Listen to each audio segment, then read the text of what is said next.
Kamaru Usman explains why Ikram Aliskerov is just as, if not more of a dangerous opponent than Khamzat Chimaev. Ikram is replacing Khamzat to fight Robert Whittaker at UFC Saudi Arabia. Okay, and this is what I'm going to say is, this is why this fight is just as, if not more dangerous, is Khamzat Chimaev, we almost 100% knew that Khamzat's going to come out, he's going to shoot, he's going to try to take you down. 100%.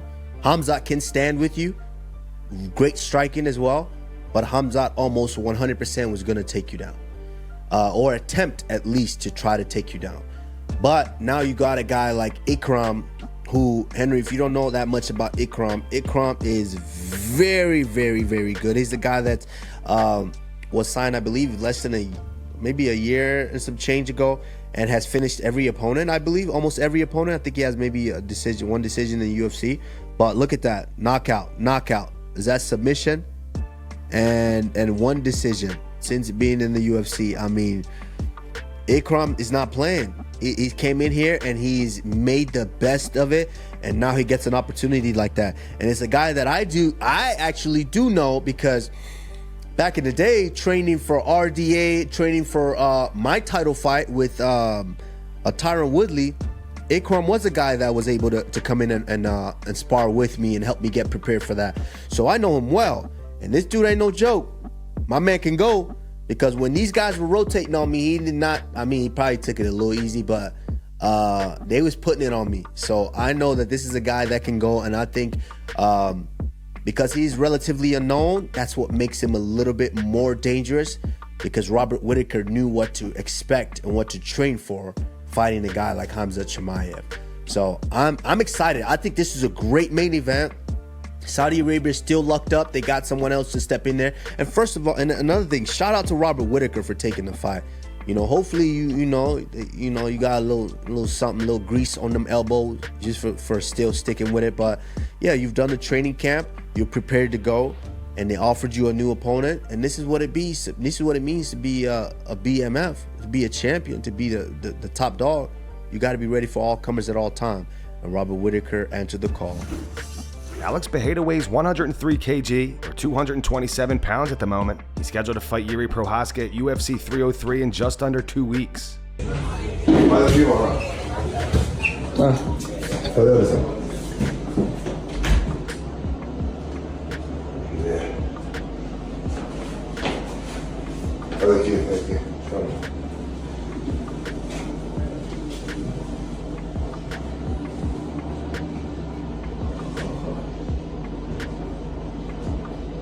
Chama. 103. Forte.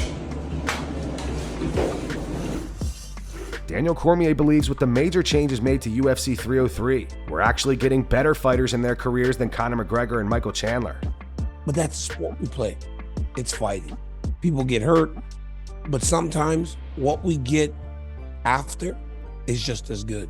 Right now, I believe that we are getting better fighters at this point in their career than we would have gotten if Conor McGregor and Michael Chandler fought.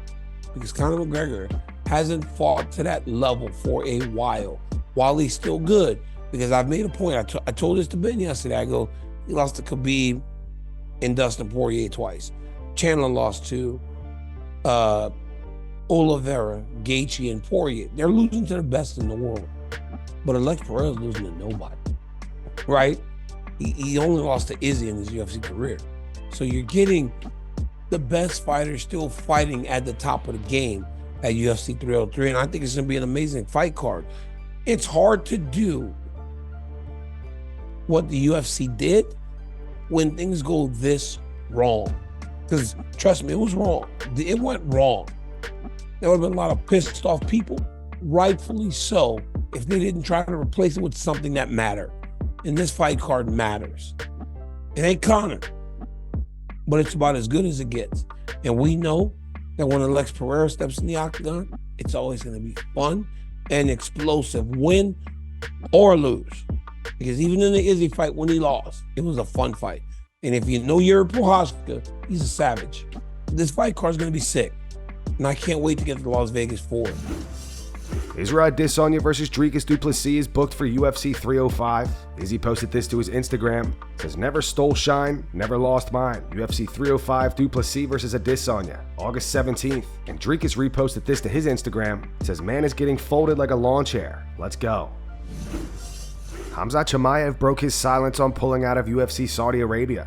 Earlier today, Khamzat posted this to his Instagram. He wrote, we always plan something, but Allah has his own plans for us. Khamzat's friend Abdulaziz claims that Khamzat pulled out due to food poisoning. He said Khamzat had food poisoning. I've been told by my close friends. It happens. We can all get sick or injured. Khamzat is facing some backlash over this. Red Corner MMA posted this quote to their Instagram. To read off the top comments, food poisoning, that's the best excuse they could find. Tummy ache survivor. Brother ate too many excuses, that's why. Doesn't this only last for a couple of days? I think he's pulled out of 6 fights. When is enough enough? Anybody else would have been cut. So now does he need another 18 months to recover? Not even my boss believed me when I pulled this excuse out. It has to be a joke of some kind.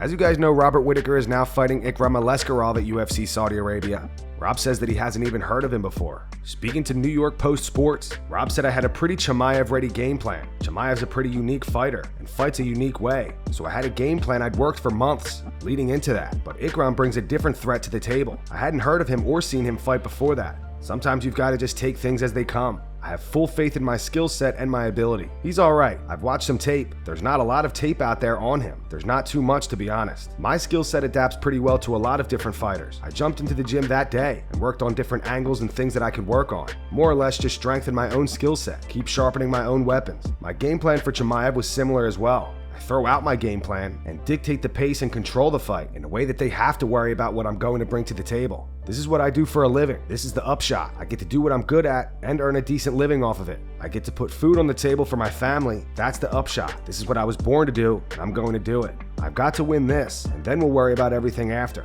That's how I've approached everything. Even with the Chimaev fight, it was just about winning the fight. Winning opens doors. No matter how you win, no matter who you beat, it opens doors for you. That's the nature of the game. And that's going to wrap it up for the news. Thanks for watching. For daily MMA news and content, subscribe to Full Mount MMA and click the bell icon to be notified when we post videos. Here are the 3 top comments from last video. The first one's from Doom Studios. It says, I just don't even care about Chandler versus McGregor anymore. The second one's from Samer2256. It says, Ariel's always willing to have a go and respond to everyone, except the MMA guru. And the final one's from The Eagle Has Landed. It says Chandler versus Conor shouldn't be a news anymore. Those were the 3 top comments from last video. If you want to be featured in the next one, all you have to do is comment down below. And if you missed yesterday's news, click the video on screen right now to get caught up.